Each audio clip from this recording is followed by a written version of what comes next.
Olá a todos e todas, eu me chamo Ana Paula Romani, atualmente estou como chefe da seção de apoio à diversidade aqui na Gerência de Apoio à Inclusão Educacional, dentro do Departamento de Inclusão e Diversidade. Agradeço por estar fazendo essa fala, por ter sido chamada para fazer essa fala, e essa fala é um desafio frente às questões que vivenciamos em sala de aula, no contexto escolar. Então, essa temática de diversidade etária e geracional na escola tem como objetivo, nesse Construindo Saberes e Práticas Inclusivas, nós refletirmos sobre essas diferenças geracionais, essas diferenças de idade, que constrói um ambiente, assim como sociedade, com bastante diversidade, e como que essa diversidade pode ser uma potência, pode ser um meio de aprendizagem, de diálogo, de troca, que contribua às nossas práticas pedagógicas.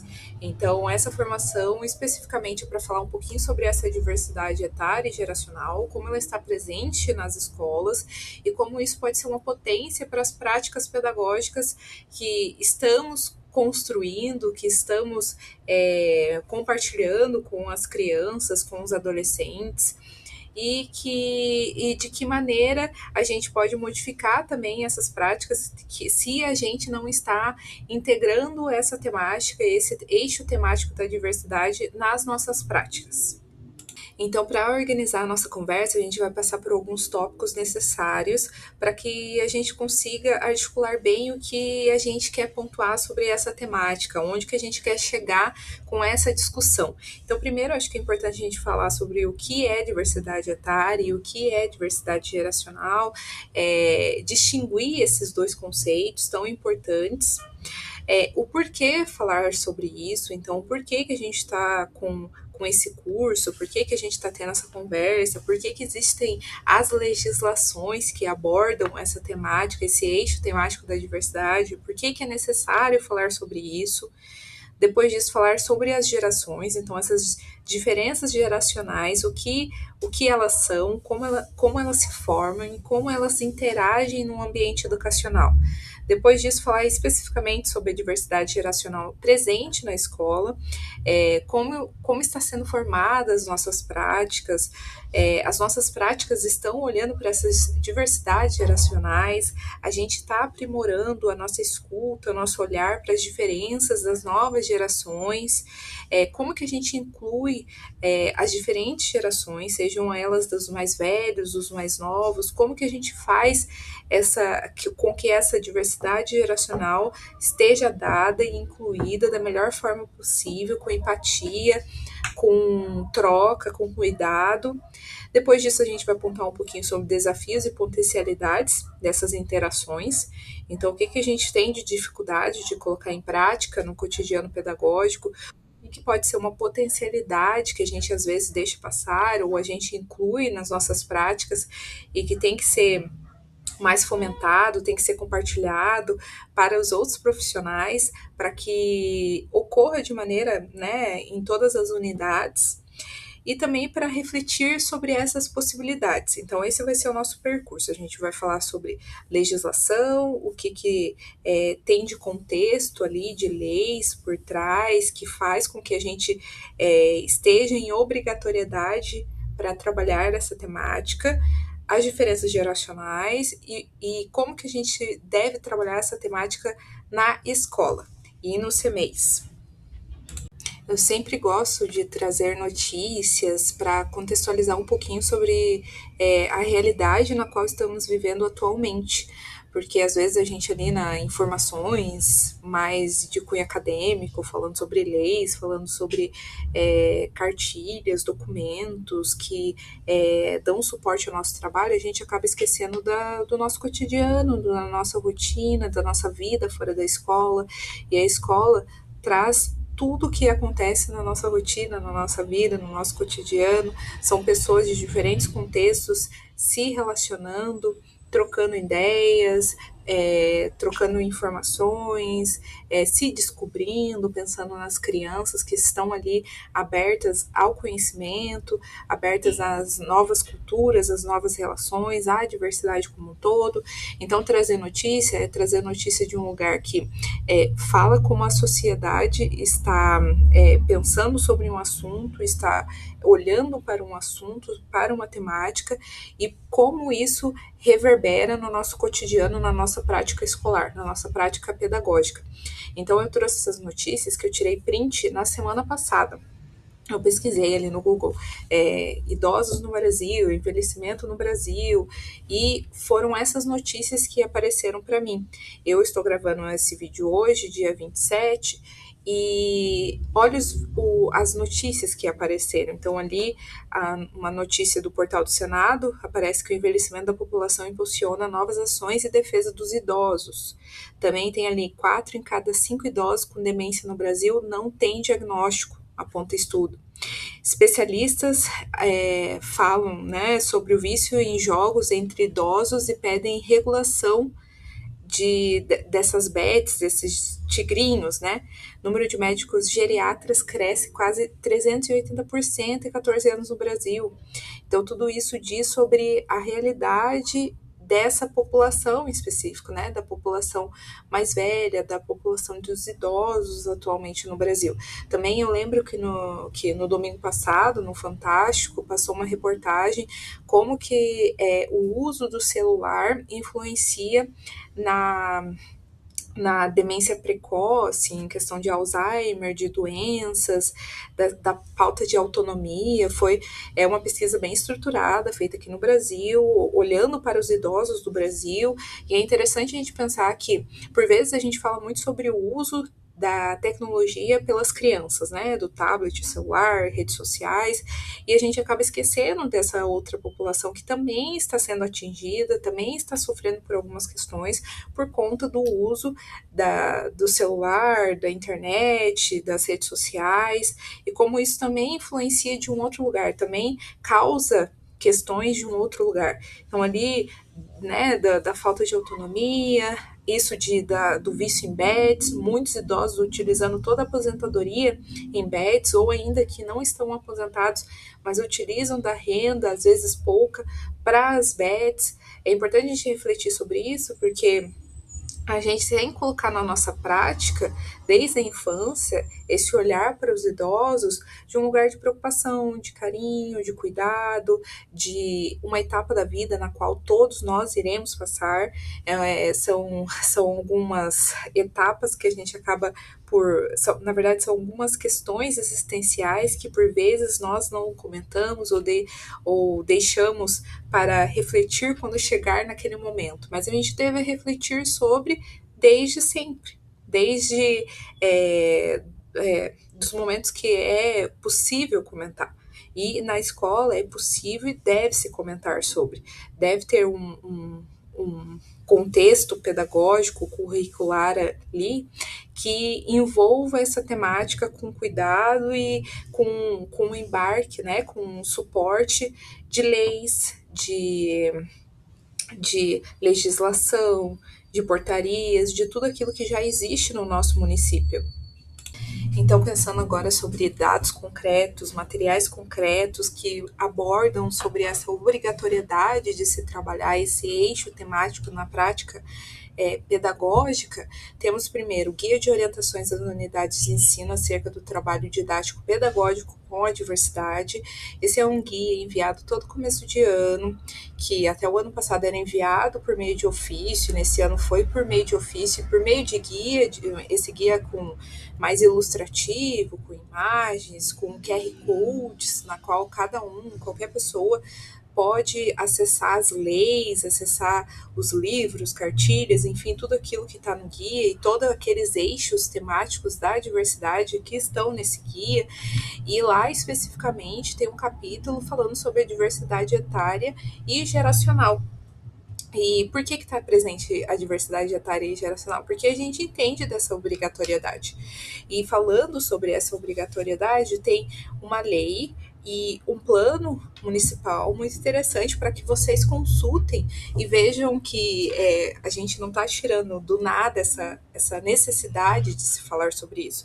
Primeiro, a lei número 10.741 de 2003, que é o Estatuto da Pessoa Idosa, e o Plano Municipal de Direitos da Pessoa Idosa de 2022, que falam sobre essa obrigatoriedade de se pensar sobre essa faixa etária, esse momento da vida que todas as pessoas irão passar, que deve ser pensado e discutido em nível municipal, nas secretarias, no âmbito de educação, serviço social, saúde, tudo aquilo que é necessário e que faz movimentar esse grupo, faz movimentar esses espaços para que se pense políticas públicas específicas e práticas específicas para essas pessoas.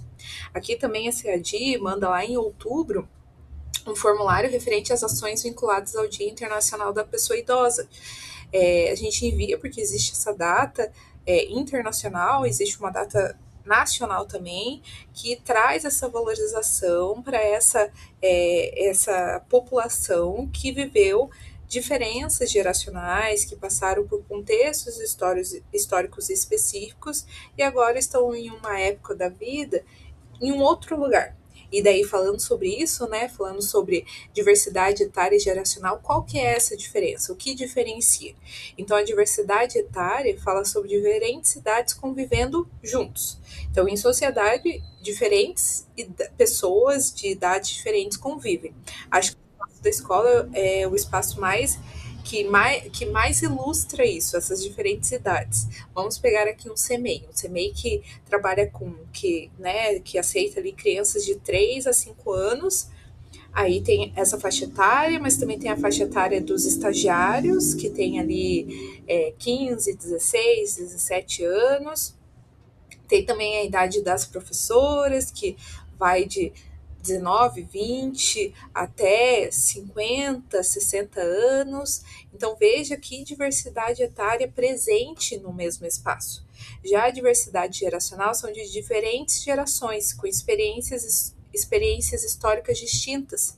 Então, eu sou de uma geração, minha mãe é de outra geração, minha avó é de outra geração, fala de grupos de pessoas que nasceram em gerações, daí daqui a pouco a gente vai falar, né? Geração Z, geração Boomer, enfim, existem diferentes tipos de gerações. Então, falar sobre essa diversidade etária e geracional não é um ponto negativo, não vai de encontro a um desafio, vai de encontro às potencialidades que esses encontros permitem para as nossas práticas.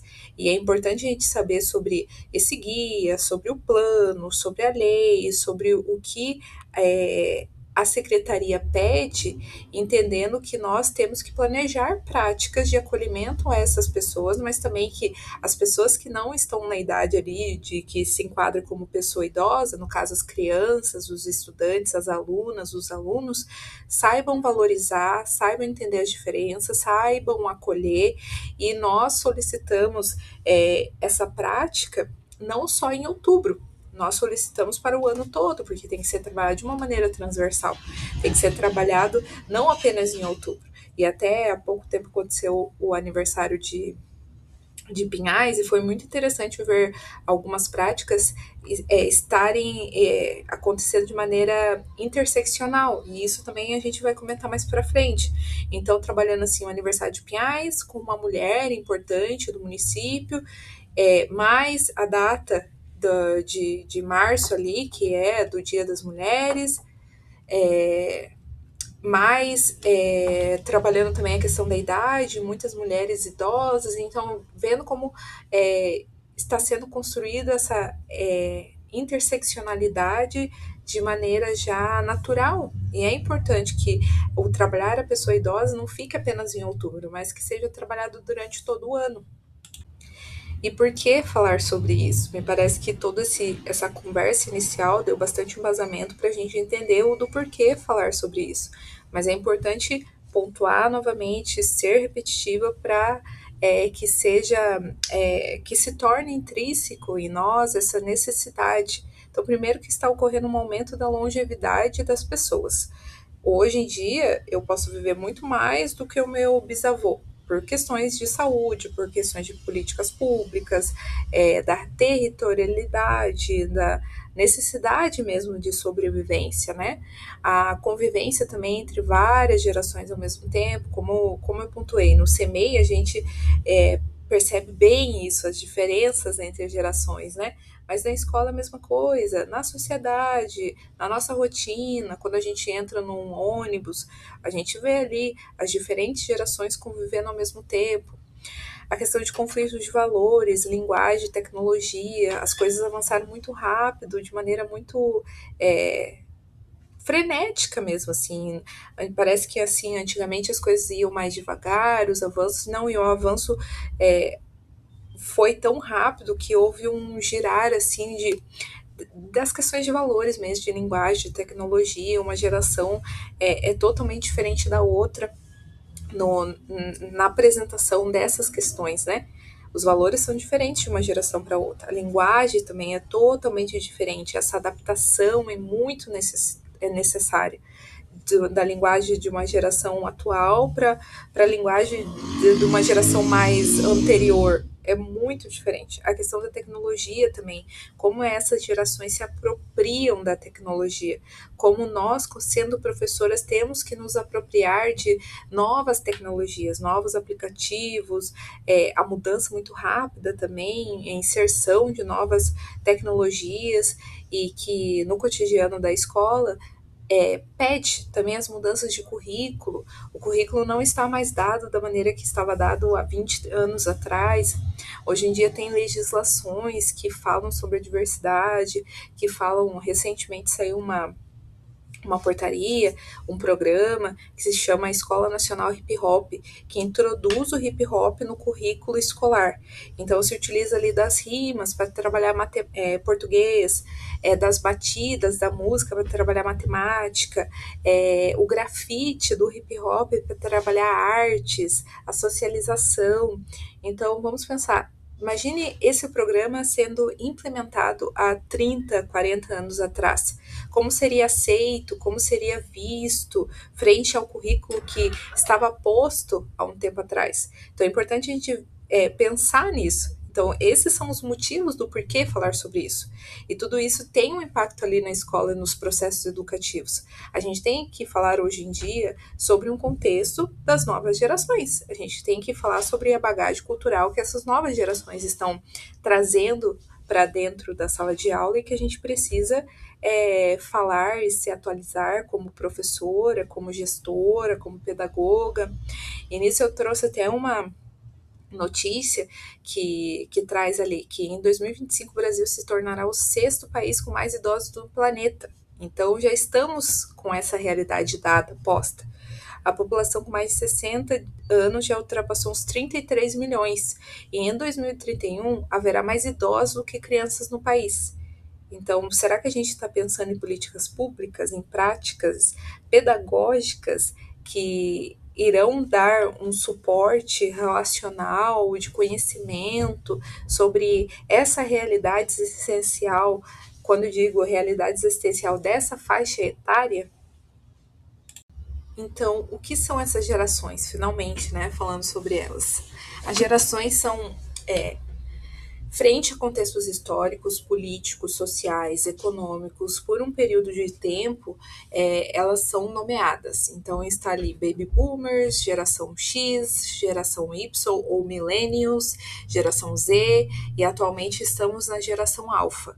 Cada um desses grupos passou por um contexto histórico, cultural, social, político, territorial, econômico, enfim, que categorizou ou fez com que eles estivessem expostos a essa história, a esse contexto, a modos de falar, a modos de se vestir, a modos de se relacionar, a modos de entender o mundo. Então, cada geração implicado, está exposto a certa realidade. E que o mundo, né, é dinâmico, a rotina, o cotidiano, a história é dinâmica. Então as coisas mudam, tem coisas cíclicas, mas essas gerações nunca vão passar por questões parecidas ou nos mesmos moldes, porque pode passar por coisas parecidas, mas ainda diferentes. né? Então é importante a gente pontuar sobre essas diferenças geracionais, porque, primeiro, mesmo sendo contextos parecidos que essas pessoas viveram, então, por exemplo, a geração Z viveu um contexto que a geração Alpha não vai viver. Vai viver contexto diferente, mas pode ser que algumas coisas se pareçam, outras diferem. Sempre vai acontecer isso entre as gerações. Mas é importante pontuar que os contextos individuais também influenciam. Então, eu que tenho 28 anos, vou ser diferente de uma mulher que tem 28 anos, que é da burguesia, mesmo a gente sendo da mesma geração. Então, tem contextos ali, por exemplo, a tecnologia, que vai estar dado para nós duas. Mas a questão de território, eu nasci em São José dos Pinhais. Uma mulher que nasceu no Batel, em Curitiba, tem outra realidade. Eu estudei a vida inteira escola pública. Uma mulher que nasceu no Batel e estudou a vida inteira numa escola particular tem outra realidade. Questão de raça, questão de gênero, tudo isso difere. Mesmo estando numa mesma geração, esses contextos diferem. E por que eu estou pontuando isso? Porque a gente percebe isso no nosso cotidiano.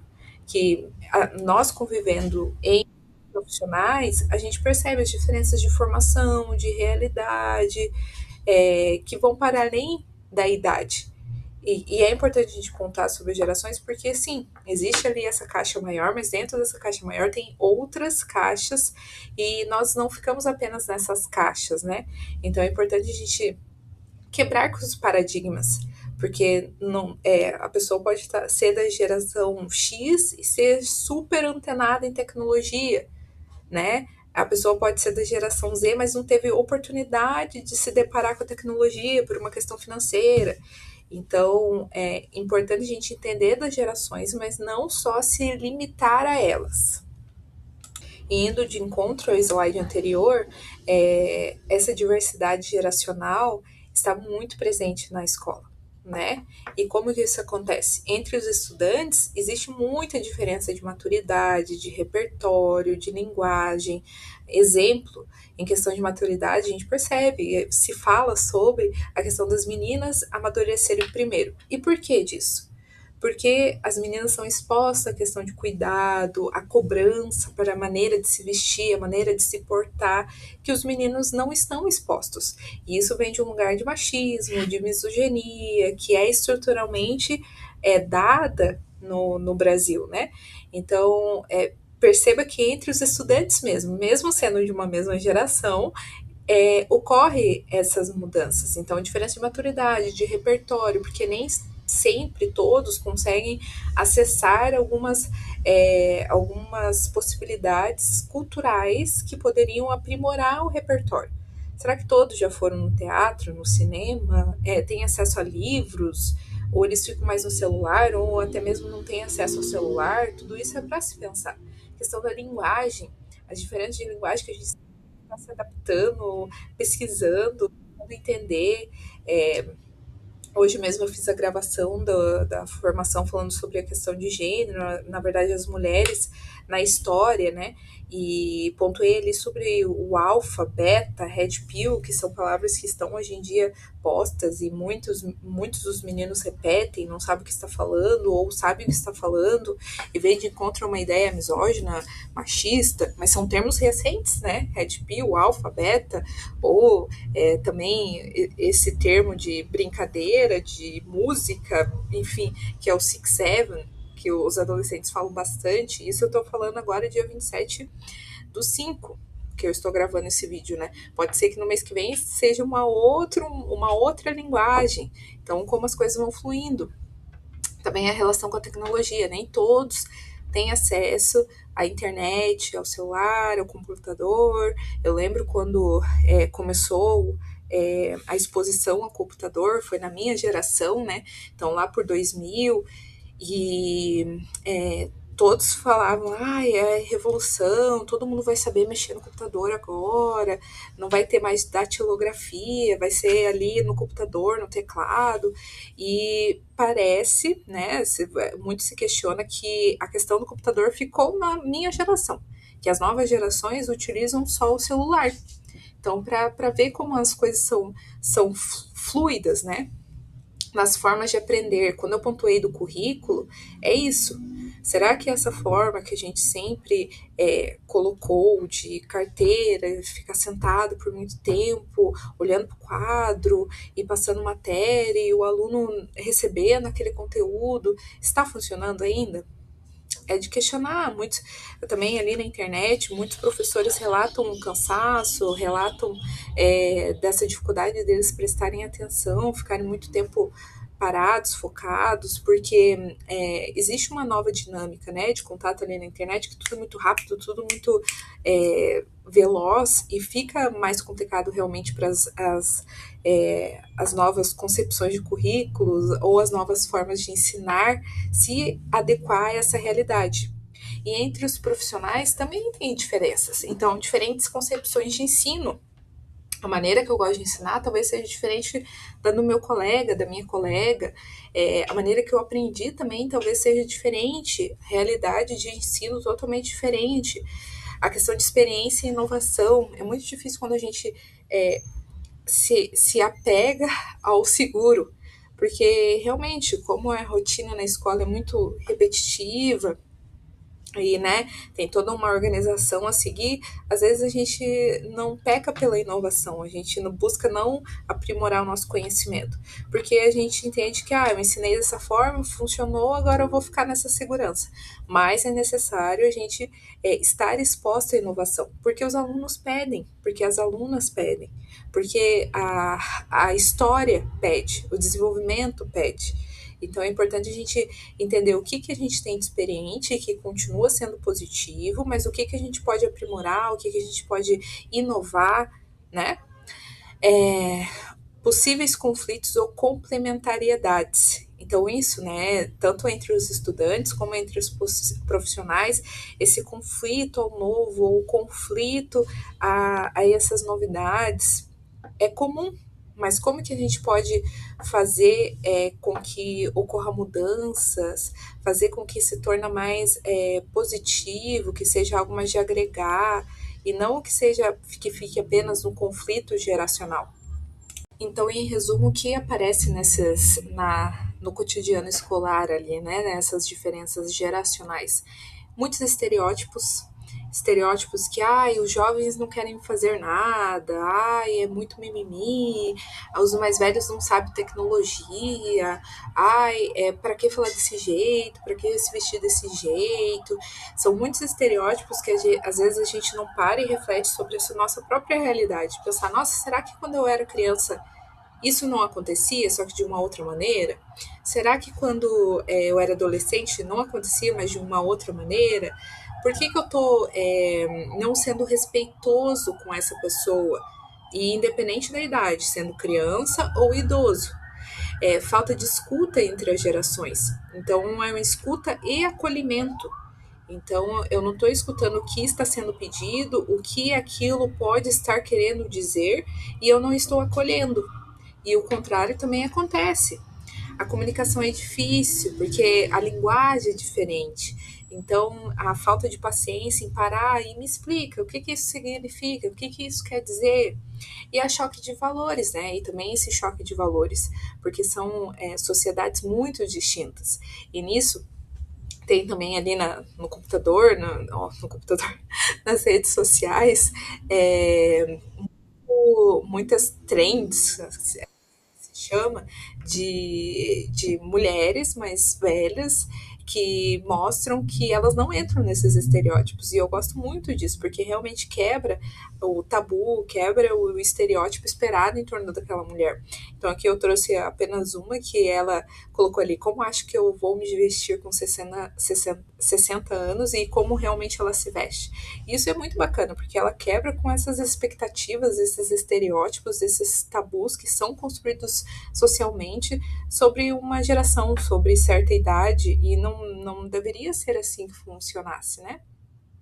Então, o que podemos fazer na prática para mudar esse contexto, esses choques geracionais, né?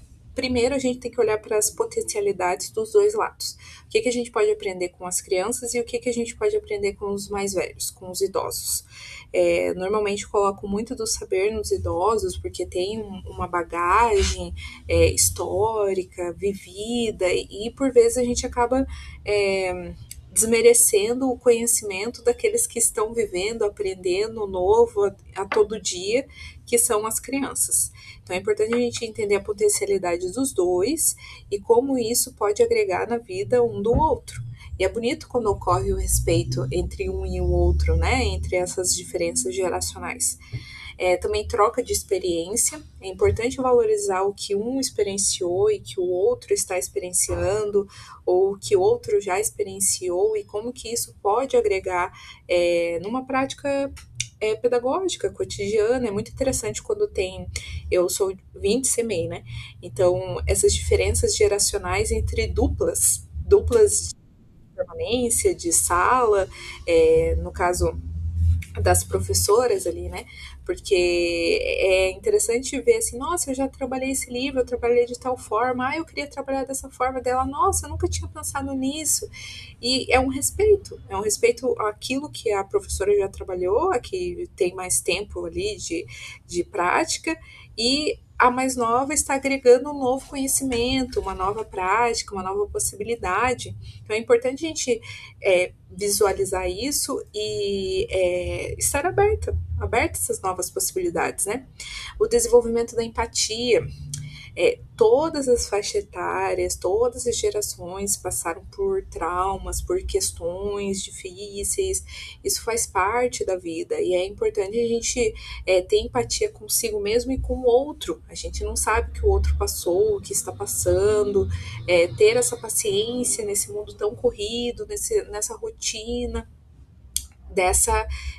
nessa criação de empatia mesmo, né? Entender, parar, ouvir, escutar, dialogar, tentar expor a sua opinião, escutar a opinião do outro. É importante para a gente criar ainda mais esse vínculo, perceber que o distanciamento geracional, às vezes, pode ter uma proximidade, se a gente perceber que existem coisas em comum, né?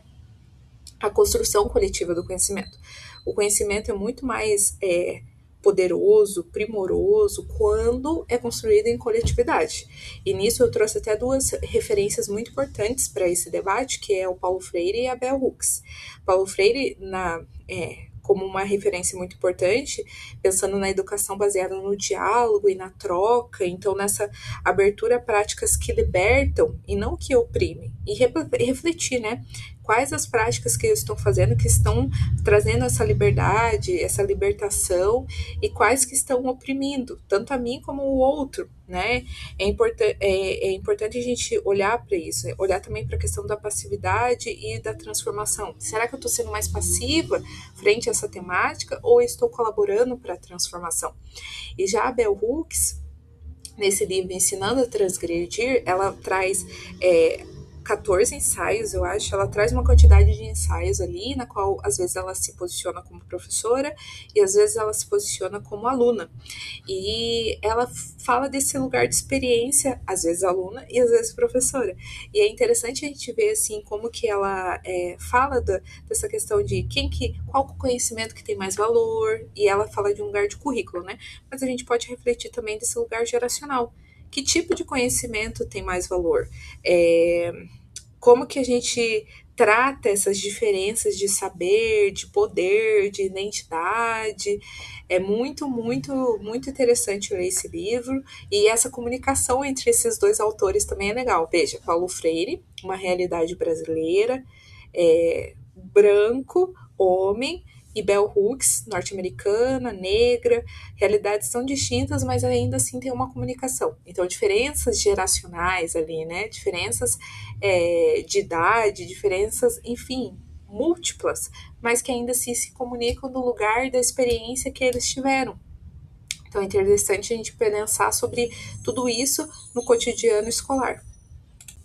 Ainda falando sobre a escola, como que a gente pode fazer isso na prática, né? Então, no planejamento, propor atividades colaborativas entre diferentes idades, valorizar experiências de vida, não só no conteúdo formal.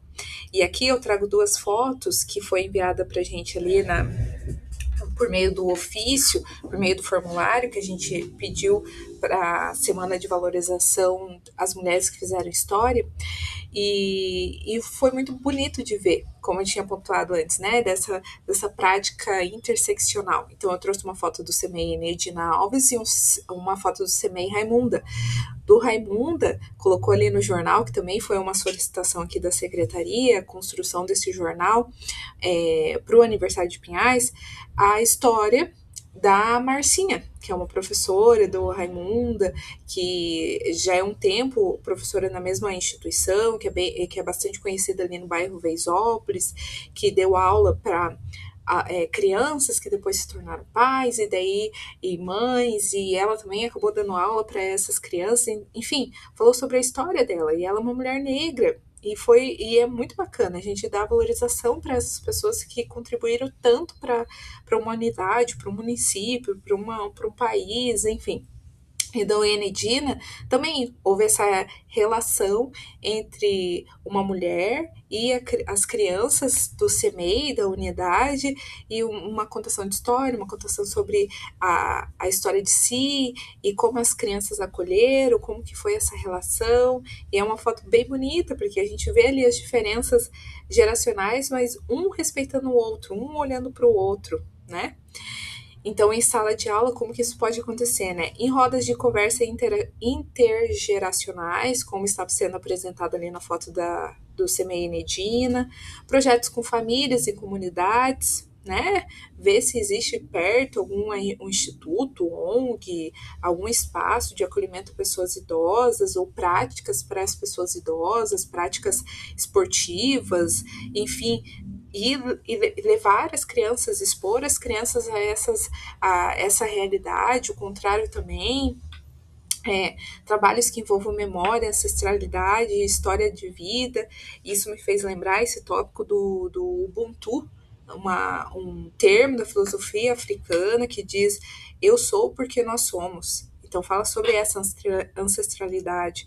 Também tem o livro Os Ibejos e o Carnaval, que é da Helena Teodoro, que ela fala sobre o carnaval, e ela fala como dessa posição de vó tendo gêmeos, tendo netos gêmeos. Então é muito interessante ver ela conectando a questão da ancestralidade com o carnaval e também se tornando vó de gêmeos. É muito legal esse livro.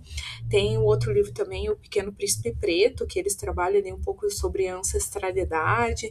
Tem muitos livros que trabalham ancestralidade, principalmente aqueles de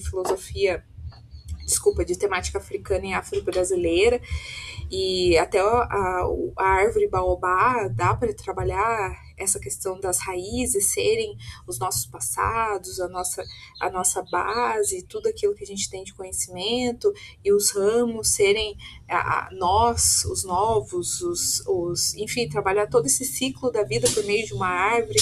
Então tem muita potencialidade, muita possibilidade nessas práticas, né? Também estratégias, mediação de conflitos, linguagem acessível para todos, uso equilibrado de tecnologia. Acho que isso vale para todas as gerações dentro das escolas e dos CMEIs.